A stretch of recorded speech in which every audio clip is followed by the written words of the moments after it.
Hello friends, Tiwari classes में आपका स्वागत है। इस वीडियो में हम आदिकाल का सर्वाधिक विख्यात काव्य पृथ्वीराज रासो का प्रामाणिकता पर चर्चा करेंगे। यह टॉपिक स्नातक, परास्नातक के साथ साथ विभिन्न प्रतियोगी परीक्षा के लिए विशेष महत्वपूर्ण है। तो चलिए विलंब न करते हुए वीडियो को प्रारंभ करते हैं। पृथ्वीराज रासो आदिकाल का सर्वाधिक विख्यात काव्य है, जिसके रचयिता चंद बरदई हैं, जो पृथ्वीराज चौहान के दरबारी कवि थे। यह काव्य विख्यात होने के साथ साथ विवादग्रस्त भी है। इसकी ऐतिहासिकता, रचनाकार, रचनाकाल, मूल पाठ एवं साहित्यिक परंपरा के आधार पर इसके प्रामाणिकता पर प्रश्न किया गया है। कुछ विद्वानों ने इस ग्रंथ को प्रामाणिक, कुछ ने अप्रामाणिक और कुछ विद्वानों ने इन्हें अर्धप्रामाणिक माना है।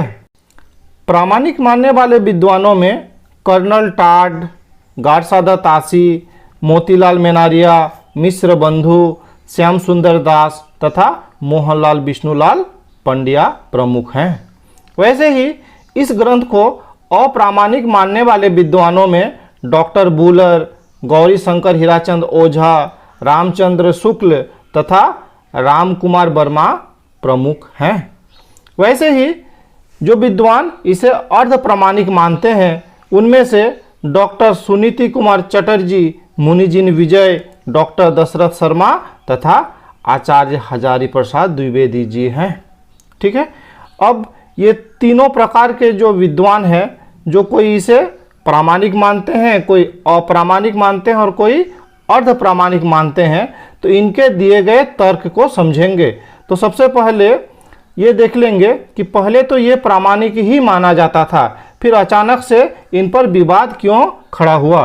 तो इसके लिए ये जानना जरूरी है कि डॉक्टर बुलर, ठीक है, डॉक्टर बुलर को कश्मीर में प्राचीन ग्रंथों की खोज करते हुए जयानक कवि रचित पृथ्वीराज विजय नामक काव्य की एक खंडित प्रति मिली। ठीक है, तो यहीं से विवाद प्रारंभ हुआ, जहां उनको क्या मिल गया कि पृथ्वीराज विजय नाम की एक काव्य की खंडित प्रति मिली।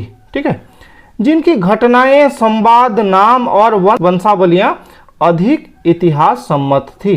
ठीक है, तथा पृथ्वीराज रासो में दिए गए तथ्यों से भिन्न थी। ठीक है, तो यहीं पर जब दोनों में मैच नहीं कर रहा था और पृथ्वीराज विजय नामक जो काव्य था उसकी प्रति अधिक इतिहास सम्मत थी, तो यहीं पर विवाद प्रारंभ हुआ, यहीं पर संदेह प्रारंभ हुआ कि ये प्रामाणिक ग्रंथ है या नहीं। ठीक है, आगे चलकर गौरी शंकर हीराचंद ओझा जी ने कर्नल टाड इत्यादि विद्वानों के मत को अस्वीकार करते हुए इसे अप्रामाणिक सिद्ध करने के लिए निम्न तर्क प्रस्तुत किए। ठीक है, तो पहले हम लोग देख लेंगे कि इस ग्रंथ को जिन्होंने अप्रामाणिक माना है तो उसके लिए इन्होंने क्या क्या तर्क दिया है। तो पहला जो तर्क दिया है, रासो के अनुसार चौहानों की उत्पत्ति अग्निवर्षीय क्षत्रियों से है। ठीक है, तो रासो के अनुसार ये क्या है, अग्निवंशीय क्षत्रिय हैं। किंतु पृथ्वीराज विजय, जिसे डॉक्टर बुलर ने कश्मीर में उपलब्ध किया, निश्चय ही अधिक प्रामाणिक ग्रंथ है, क्योंकि इसमें उद्धृत घटनाएं और तिथियां शिलालेख से मिलती है। तो इसके अनुसार चौहान सूर्यवंशी क्षत्रिय थे। ठीक है, तो रासो के अनुसार कहा गया कि ये क्या थे, अग्निवंशीय क्षत्रिय थे, लेकिन इस ग्रंथ के अनुसार चौहानों को सूर्यवंशीय क्षत्रिय माना गया है। 1460 तक चौहानों को सूर्यवंशी क्षत्रिय मानने के प्रमाण भी हैं। ठीक है, वैसे ही अगला तर्क दिया गया है कि रासो के अनुसार पृथ्वीराज की माता का नाम कमला था। ठीक है, लेकिन पृथ्वीराज विजय या हम्मीर अर्थात हम्मीर रासो, ठीक है, दोनों में ही उनका नाम कर्पूर देवी मिलता है। साथ ही इतिहास से यह भी सिद्ध हो चुका है कि पृथ्वीराज की मां अनंगपाल की लड़की नहीं थी और न ही जयचंद अनंगपाल का दोहित्र था, अर्थात ये बातें भी गलत सिद्ध होती है। साथ ही रासो का यह तथ्य भी कि अनंगपाल दिल्ली का राजा था और उसने पृथ्वीराज को गोद लिया था, यह भी गलत सिद्ध होता है। वैसे ही इन्होंने आगे तर्क देते हुए कहा है, रासो के अनुसार पृथ्वीराज की बहन पृथा कुमारी का विवाह मेवाड़ के राजा समर सिंह से हुआ था, परंतु ऐतिहासिक खोजों से यह गलत सिद्ध होता है। समर सिंह पृथ्वीराज के लगभग 109 वर्ष बाद तक जीवित रहे। ठीक है, तो फिर यह कैसे संभव हो सकता था कि उनका विवाह इनके बहन से हो, जबकि वो पृथ्वीराज के मरने के 109 वर्ष बाद तक जीवित रहे। ठीक है, इससे भी इसके प्रामाणिकता पर संदेह उत्पन्न होता है। वैसे ही रासो के अनुसार गुजरात के राजा भीम सिंह पृथ्वीराज के हाथों मारे गए, पर शिलालेखों में उनका जीवित रहना पृथ्वीराज के 50 वर्ष बाद तक सिद्ध होता है। वैसे ही रासो के अनुसार पृथ्वीराज ने 11 वर्ष से 36 वर्ष की आयु में 14 विवाह किए, पर इतिहास के अनुसार पृथ्वीराज की मृत्यु 30 वर्ष की अवस्था में ही हो गई थी। ठीक है, तो फिर यह भी गलत ही सिद्ध होता है।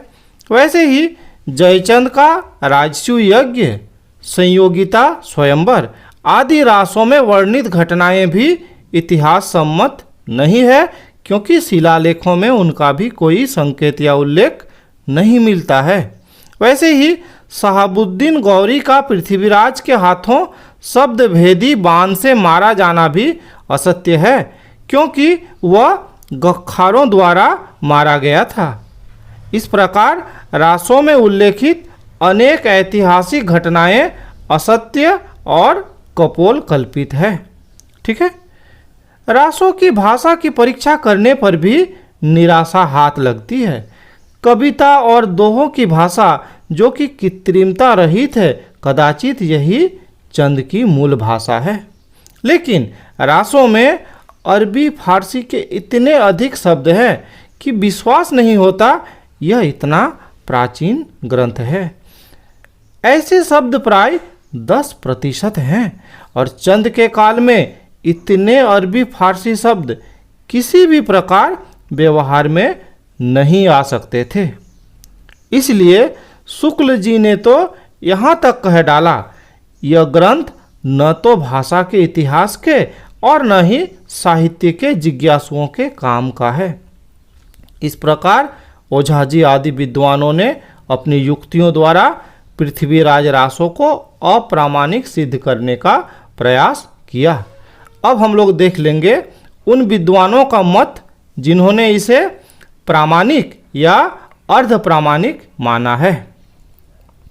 अपने प्राचीनतम ग्रंथ को अप्रामाणिक सिद्ध होते देखना कुछ विद्वानों को सहन नहीं हुआ, और उन्होंने ओझा जी की युक्तियों के विरुद्ध में कई तर्क प्रस्तुत किए। इतिहास संबंधी भ्रांतियों के उन्होंने 3 कारण माने। पहला, चंद ने अपने आश्रयदाता के शौर्य और विलास का अतिशयोक्तिपूर्ण वर्णन किया है, जिसके कारण गलतियां हो जाना स्वाभाविक है। वैसे भी चंद एक कवि थे, न कि इतिहासकार। वैसे ही अगला तर्क दिया है इन्होंने, ओझा जी ने जिन्हें भ्रांतियां बताया है वो भ्रांतियां नहीं, क्योंकि उनकी सत्यता नागरी प्रचारणी सभा के द्वारा प्रकाशित पट्टे परवानों से सिद्ध होती है। ठीक है, अर्थात नागरी प्रचारणी सभा के द्वारा भी इसे प्रमाणित सिद्ध किया गया है। यदि कुछ भ्रांतियां हैं भी तो इनका कारण छेपक है। ठीक है, अर्थात बाद में जोड़ा गया अंश। ठीक है, अर्थात पृथ्वीराज चौहान की जो मूल प्रतियां थी वो चंदबरदई के द्वारा ही लिखी गई है, लेकिन बाद के विद्वानों द्वारा या बाद के रचनाकारों द्वारा इसमें कुछ अंश जोड़े गए हैं। ठीक है, अतः हमें रासों की लघुतम प्रति को ही प्रामाणिक मानना चाहिए। मिस्र बंधुओं ने भी रासों को प्रामाणिक सिद्ध करने के लिए कहा कि पृथ्वीराज रासो तथा बिजोलिया के शिलालेख में दी गई वंशावली का अंतर अत्यंत नगण्य है। साथ ही शहाबुद्दीन गौरी की कई बार पराजय का उल्लेख यदि फारसी ग्रंथों में नहीं है, ठीक है, तो इसका मतलब तो ये नहीं होता है कि गौरी कभी हारा नहीं। ठीक है, ये तो फारसी इतिहासकारों की बेईमानी है। ठीक है। डॉक्टर हजारी प्रसाद द्विवेदी जी का कथन है कि रासों के वह समय, ठीक है, इसमें ना समय सर्ग या भाग को कहा जाता था। ठीक है, अर्थात रासों के वे सर्ग प्रामाणिक हैं जिनमें सुख सुखी की संवाद है। पर यहाँ पर भी डॉक्टर माता प्रसाद उनके विरुद्ध कहते हैं कि प्रक्षेपकार भी तो इन सर्गों की रचना में सुख सुखी संवाद को जोड़ सकते थे।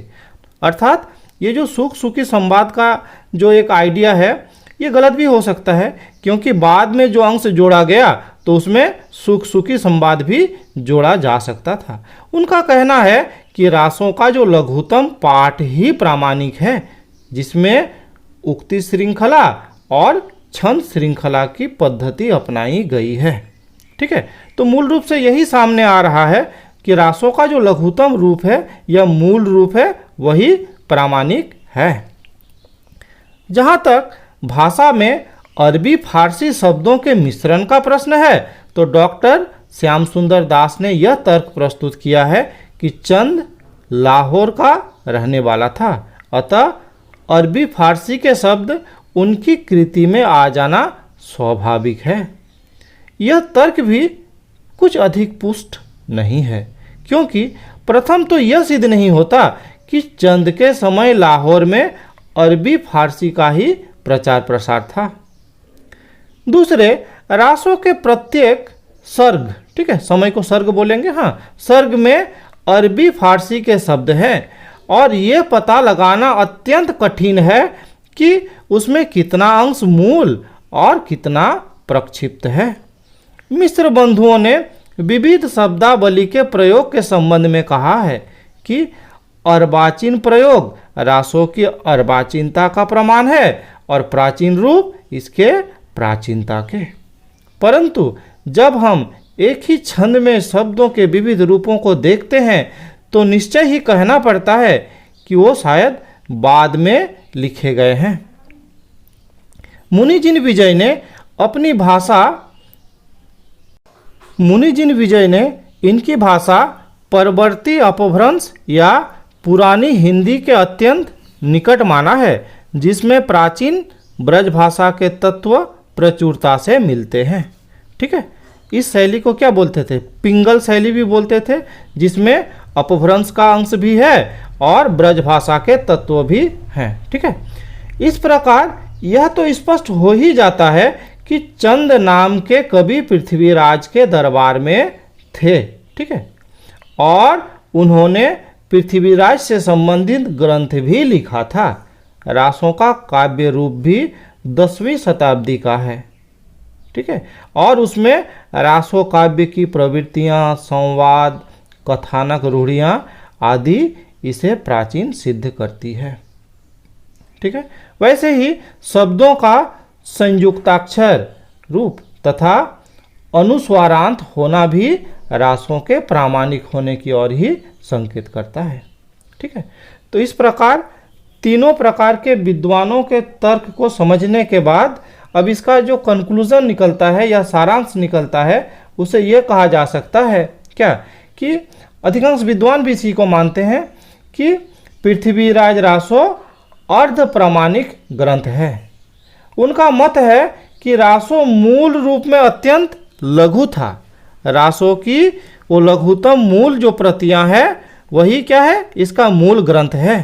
ठीक है, और इनकी जो मूल प्रतियां हैं ये मिलने के बाद ये बात और भी अच्छे से सिद्ध हो जाती है, क्योंकि उसमें सभी अनैतिहासिक बातों का अभाव है। ठीक है, अर्थात उसमें अनैतिहासिक बातों ज़्यादा लिखी गई नहीं है, जो क्या है, रासो की मूल प्रति है जिसे चंद के द्वारा लिखा गया था। ठीक है, अतः हमारा भी यही मत है कि रासो अपने लघुतम रूप में प्रामाणिक है। विद्वानों ने निरर्थक तर्क वितर्क के द्वारा इसके संबंध में भ्रांतियां उत्पन्न कर दी है। इस प्रकार आज के इस वीडियो में इतना ही। इस वीडियो में मेरे साथ बने रहने के लिए बहुत बहुत धन्यवाद।